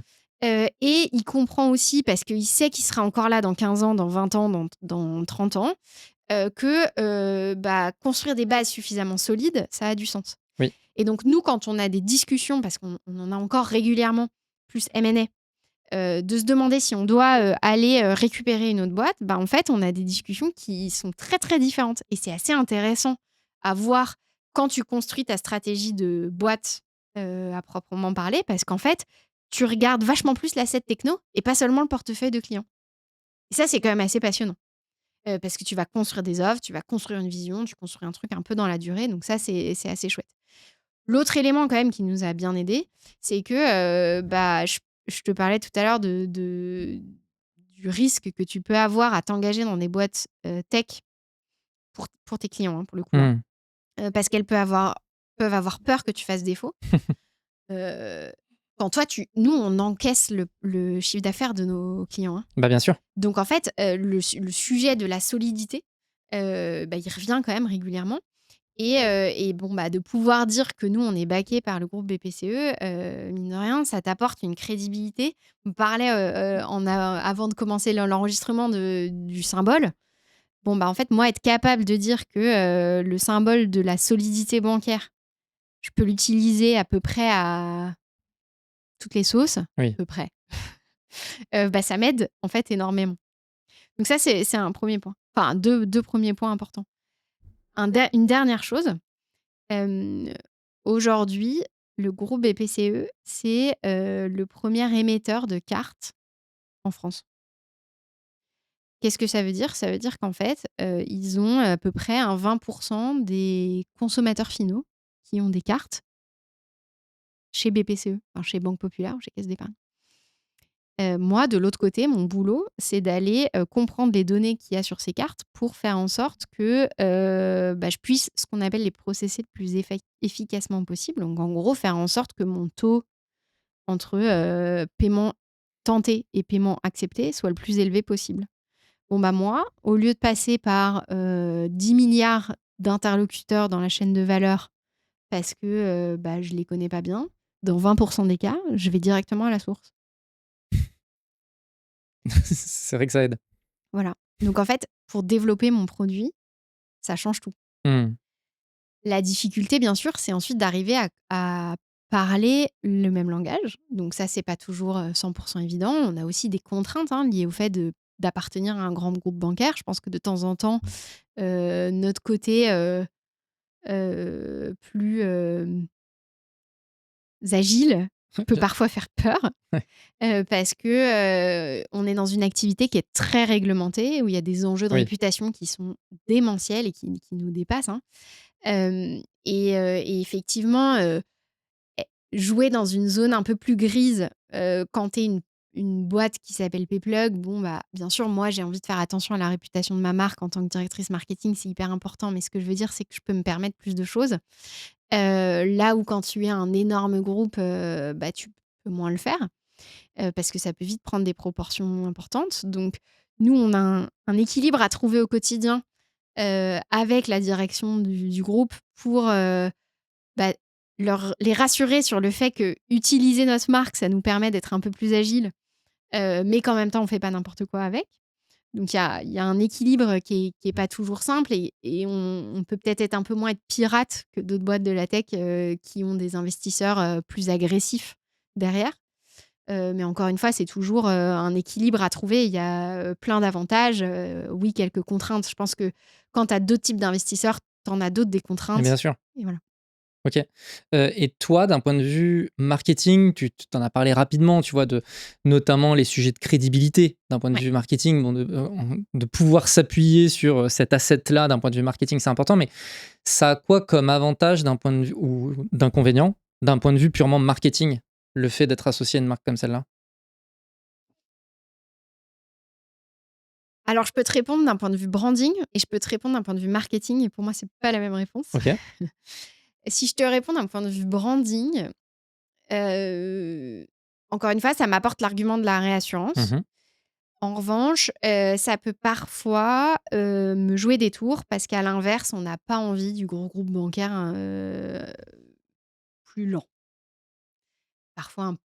Parfois considéré par nos clients comme un peu plus chiant aussi, plus contraignant. Oui, contractuellement, Voilà. compliance, machin. Ok. Exactement. Donc, en fait, d'un point de vue branding, c'est pareil, c'est un équilibre à trouver entre tu vas avoir un côté très statutaire, très rassurant, et à l'inverse, du coup, tu peux paraître un petit peu moins agile.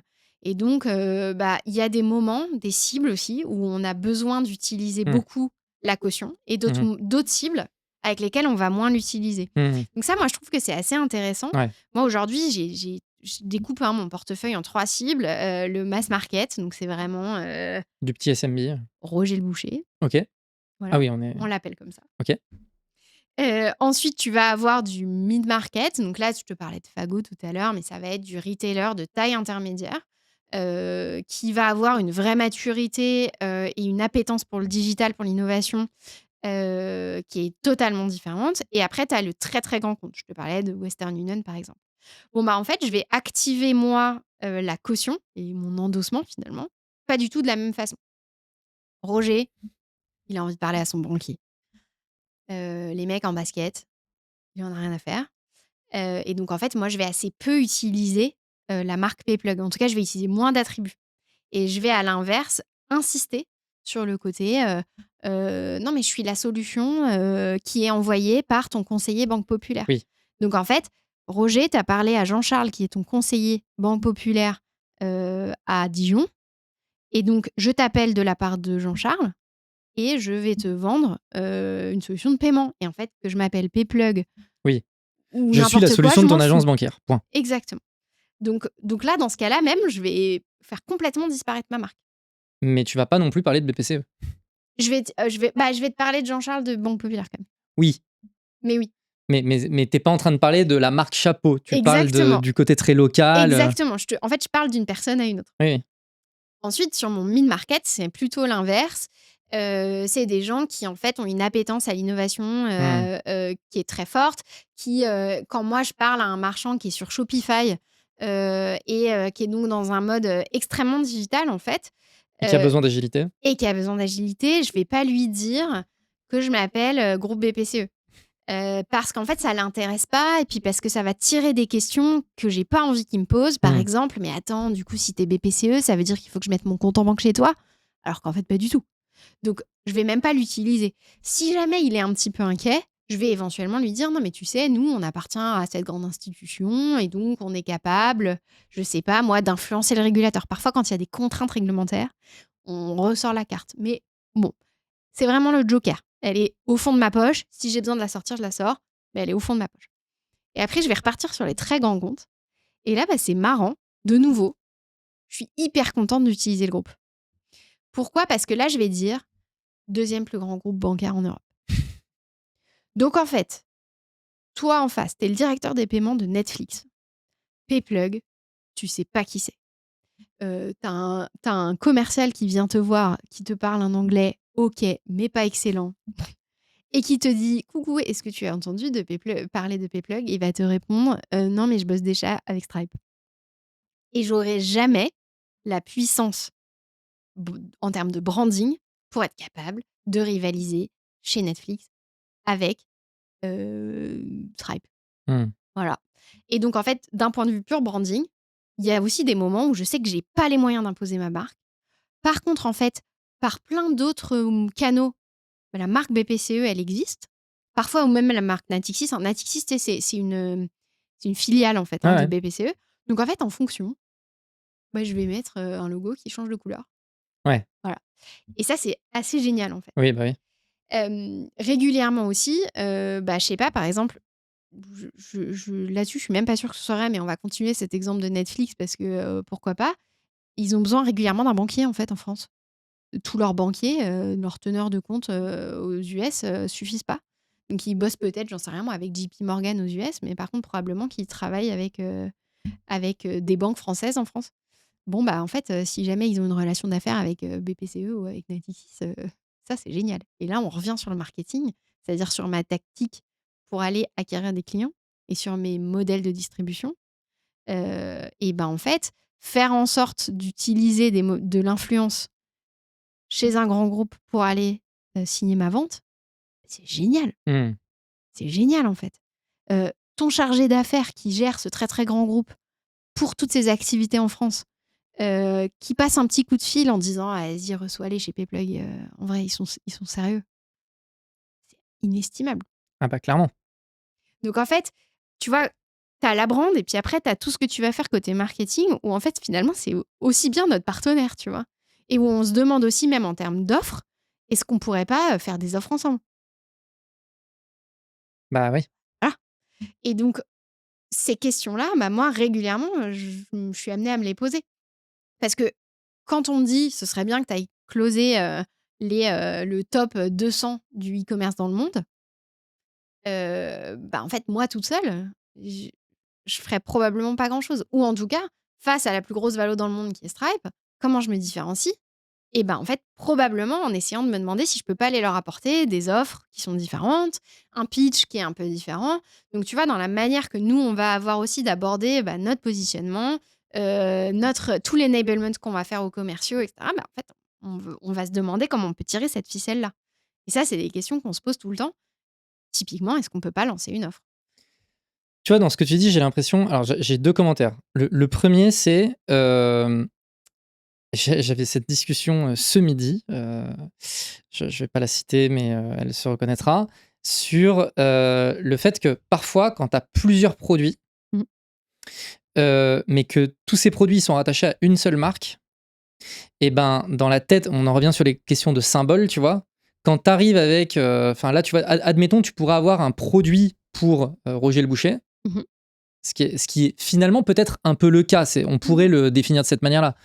Tu as une offre pour le mid-market et puis tu as un produit pour l'enterprise. Mhm. Le truc, c'est que si tu étais que Payplug et que tu avais 3 produits, bah à la fin, les gens, ils pensent symbole Payplug. Et donc, tu vas voir ton enterprise et du coup, le symbole Payplug, c'est ah oui, bon, c'est la petite startup. Admettons, tu vois. Et du coup, quand tu es une boîte multi-produits, tu dois te battre avec ce truc-là parce qu'en fait, à la fin, il faut que tu marketes tes produits, mais il faut aussi que tu marketes ta marque. Et puis, c'est ta marque chapeau qui fait le job, tu vois. Là, l'avantage que tu as, c'est que du coup, tu peux marketer différents produits, mais tu peux aussi t'appuyer sur différentes marques. Exactement. Et ces différentes marques qui sont établies et identifiées comme symboliquement pertinentes sur chacun de ces segments. Et donc, ça te donne vraiment un peu le meilleur de tous les mondes. C'est ça. C'est exactement ça. Je l'aurais pas mieux pitché. En fait, nous, il y a 2 ans, on a lancé un grand chantier post-fusion avec l'autre boîte, avec Dalinis, où on s'est demandé quelle était déjà notre architecture de produits. C'est-à-dire, qu'est-ce qu'on vend? Est-ce qu'on a plusieurs produits? Est-ce qu'on n'en a qu'un seul? Est-ce qu'on a des verticales à l'intérieur de notre produit? C'est la conclusion qu'on a eue. C'est-à-dire de se dire, en fait, notre produit macro, on n'en a qu'un. En revanche, il est packagé différemment en fonction de nos 3 cibles. Déjà, ça, c'est un premier postulat c'était pas si facile d'en arriver là. Et ensuite, on s'est dit, super, on a un produit, une marque, 3 cibles, et du coup, des packages qui sont différents parce que tes besoins sont différents en fonction de ta cible. Ça, c'était notre point de départ un peu théorique en termes de positionnement. Et ensuite, effectivement, c'est exactement ce que tu dis. On s'est dit, ah bah ouais, mais le problème, c'est que notre positionnement, du coup, il est difficile à comprendre. Parce que il représente la réalité. Parce que c'était notre réalité. Oui. On n'a qu'un produit, on vend du paiement. Bon. Et il y a plein de produits, en fait, il y a plein de morceaux de notre produit qui sont utilisés indifféremment par de l'enterprise et par du small business. Exemple, notre back-office. Et alors, ils n'utilisent pas exactement les mêmes catégories à l'intérieur de notre back-office, mais en fait, c'est le même produit, encore une fois. Et d'une catégorie à l'autre, ils le pitchent probablement de la même manière. Ils en parlent de la même manière. Bien sûr. En fait, la finalité, c'est dans ton back-office, tu vas aller pouvoir paramétrer la tête de ta page de paiement. Tu vas pouvoir aller activer ou non des moyens de paiement alternatifs, genre Apple Pay ou pas. Voilà. Donc, en fait, c'est la même chose, quoi. C'est le même produit. Sauf que quand tu vas raconter à Western Union que tu lui vends la même chose qu'à Roger, évidemment, il n'en veut pas. C'est ce que je te disais tout à l'heure, où moi, j'ai régulièrement eu des questions de la part de mes prospects, même en mid-market, qui me disaient « Mais non, mais toi, tu vends aux petits. » Et en fait, je me disais « Ok, ça m'ennuie parce qu'en fait, mon produit, il est bien packagé. En fait, quand j'arrive à te le pitcher, tu le comprends. Tu vois, en fait, la valeur. Donc, ma value propre, elle est bonne.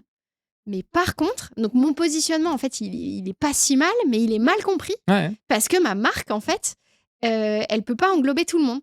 Et donc, c'est là où ça devient assez... c'est une chance, en fait, de pouvoir utiliser ton actionnaire pour faire varier ta marque. D'autant plus que nous, on parlait de contraintes tout à l'heure. J'ai quand même aussi une contrainte budgétaire. C'est-à-dire qu'en fait, je m'étais demandé au moment de la fusion entre Payplug et Dalinis, donc encore une fois, il y a 3 ans, si je gardais pas 2 marques. Si je faisais pas une marque enterprise et une marque mid-market. Parce que c'était ce qui existait à l'époque. Sauf qu'en fait, on a commencé à se dire, ouais, mais opérationnellement, déjà la frontière entre le grand retail et le enterprise, elle est vague. C'est vrai qu'il y a une limite où on vous aurait probablement mis en concurrence, en fait. Mais c'était le cas, en fait. Voilà. C'était le cas à l'époque, où, en fait, ça clarifiait pas particulièrement notre discours, parce qu'en fait, on finit par te demander, mais attends, du coup, ton produit... Nous, ce qu'on avait envie de rendre, d'expliquer aussi d'un point de vue positionnement, c'est qu'en fait, on vend aux retailers la voiture de course. C'est un peu, tu sais, c'est le moteur de Formule 1 dans ta Renault, là. En fait, si tu as 2 marques, tu peux pas vendre ça. Ouais. Par ailleurs, on avait aussi besoin de créer une seule boîte. Là, il y avait un sujet d'interne, tu vois, de se dire, en fait, on n'est qu'une seule boîte, donc en fait, garder 2 marques. Puis même moi, d'un point de vue CMO, j'avais pas envie d'avoir plein de marques parce que c'est compliqué, puis ça coûte cher. Clairement. Ça coûte super cher. Clairement. Et on le sait, aujourd'hui, débloquer du budget pour de la marque, c'est pas si facile parce Ouais. qu'en fait, c'est des budgets qui sont difficiles à traquer. Hmm. Le ROI à court terme, il est pas évident. On commence tous à rappeler là sur le marché que oui, le ROI à court terme, il est plus difficile à mesurer, mais que quand même, il faut investir dans la marque parce que la marque, c'est ce qui te permet derrière d'avoir des funnels d'acquisition qui te coûtent moins cher, qui sont plus efficaces. Oui, Donc- il y a le côté donc, en fait, multiplicateur, mais bon. Donc en fait, on le sait. Mais sauf que de là à pouvoir justifier Oui. auprès de mon board C'est ça le sujet de après. budget, de Bien sûr, brand. bien sûr. Et en plus, encore une fois, d'arriver. Du coup, ça veut dire quoi? C'est que j'ai une équipe, j'ai une directrice de la marque qui tous les jours change de direction, qui se dit bah attends, moi je suis Oui. bleue, moi je suis rouge. Enfin, bon, c'est compliqué.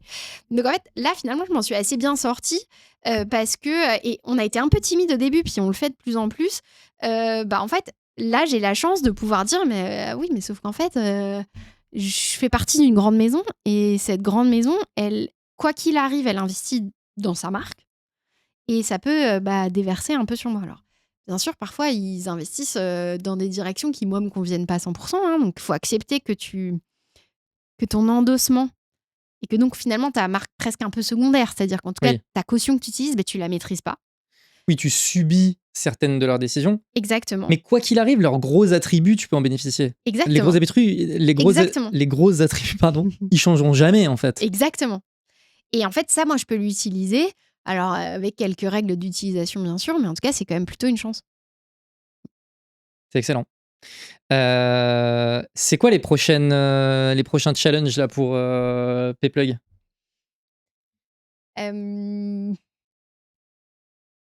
Je t'ai parlé beaucoup de rentabilité. Nous, chez Payplug, on a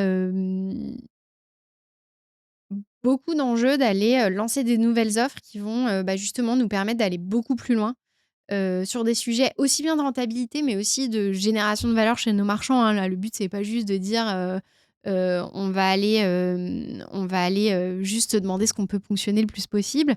Mais en tout cas, moi, je suis persuadée que, tu vois, dans les 18 prochains mois, un des axes de différenciation qu'on aura face aux géants du paiement, c'est ça, c'est notre capacité à aller développer des services un peu annexes, ou des fonctionnalités annexes d'ailleurs, hein, mais en tout cas, qui sont satellites au business model traditionnel du paiement, qui vont et nous permettre, nous, de générer de la valeur, mais aussi d'aller en créer chez les marchands.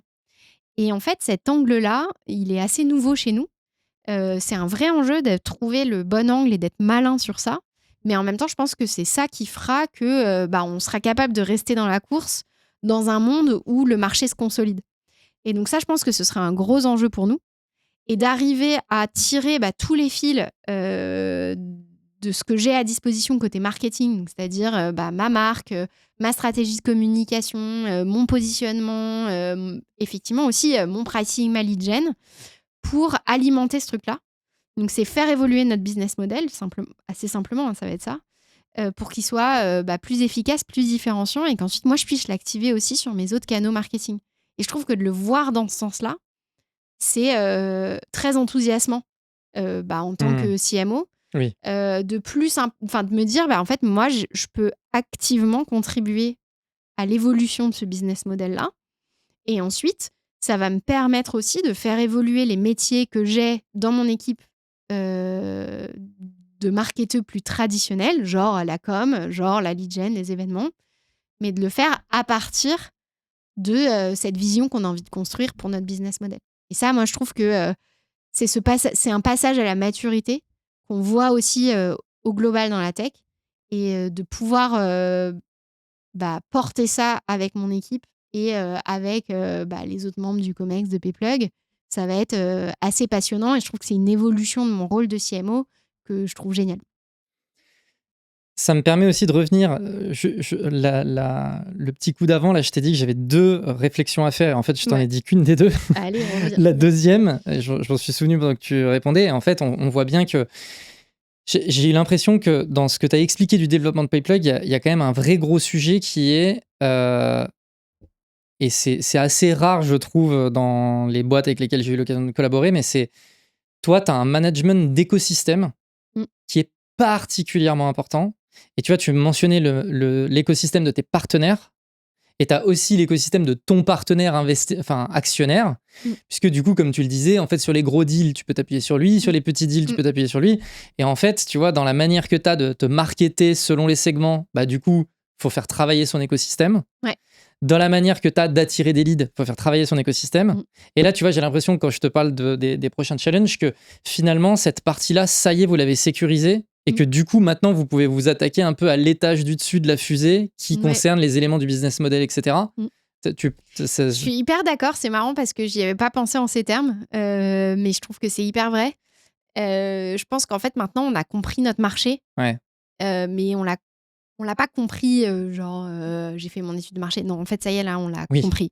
On l'a compris. Vous êtes intégré dans ce marché. Et voilà. c'est assez marrant,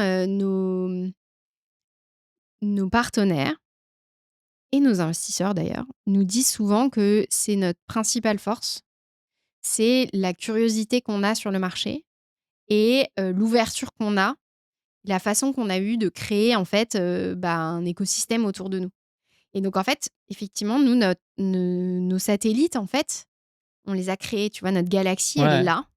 Et donc, maintenant, on peut se demander comment est-ce qu'on peut aller un cran plus loin et comment est-ce qu'on peut s'assurer surtout que, si on parle de satellites, je veux m'assurer que la planète au milieu, c'est bien nous. Oui. Et en fait, effectivement, maintenant que j'ai créé ce truc autour, je vais pouvoir faire grossir la planète au milieu. Donc, c'est assez bien dit. Et on le voit... nous, c'est notre argument aussi pour closer, quoi. Je le comprends. Ouais. Et il y a eu... je pense qu'on est parti d'une intuition, tu vois, quand je te racontais, je te reparlais de Crossbeam, on y revient un peu... c'est la boucle qui boucle, mais... À l'époque, c'était une intuition. On n'avait aucune idée de où est-ce que ça pouvait nous mener. On se disait juste que de toute façon, on n'avait pas les moyens de faire du direct. Et en fait, aujourd'hui, ça nous a permis de polariser énormément de gens autour de nous qui se tournent vers nous pour comprendre ce qui se passe. Et tu vois, c'est un peu le product market fit, mais V2, quoi. C'est aussi l'écosystème fit, quoi. Et ça, c'est vrai que ça va changer notre manière d'être rentable, ça va changer notre manière de grandir. Et je pense que dans un monde où les fonds sont plus difficiles à lever, de manière générale, les financements sont moins faciles à trouver, puis même du côté de nos marchands, les budgets sont plus serrés. Être capable de faire ça, je pense que ça te sécurise. Parce que tu es un petit peu moins dépendant des aléas systémiques, en fait. Oui, puis t'es un peu moins dépendant de toi. En fait, ça peut paraître un peu paradoxal, mais tu sais que de toute façon, sur le marché, il y a d'autres entreprises qui sont en train de se battre pour grossir. Et si ces entreprises-là, elles sont partenaires avec toi, au pire, toi, tu as un petit moment de flottement. Si eux, ils font le taf de leur côté, en fait, tout le monde est en train de se tirer vers le haut. Exactement. Et c'était une profession de foi au début, parce que tu m'étonnes. Faut arriver à convaincre les gens qu'on va céder. Et tu vois, quand tu as des gros acteurs internationaux qui arrivent sur le marché et que tu as envie de les embarquer dans cette philosophie-là, c'est pareil, il faut faire acte de foi, quoi. Excellent. Merci Flora. Merci. C'était top. Pour les personnes qui écoutent encore, on les envoie vers ton LinkedIn si jamais ils souhaitent te contacter. Ouais, avec plaisir. Si vous avez un site e-commerce, du retail ou quoi, vous faites une demande de démo sur le site de Payplay. Exactement. Et puis, merci à tout le monde d'avoir encore écouté l'épisode à ce moment-là. Et puis encore merci à toi, Flora, c'était top. Merci beaucoup. Merci. Do it! Just do it! Don't let your dreams be dreams. Yesterday, you said tomorrow. So just do it! Make your dreams come true! Just do it!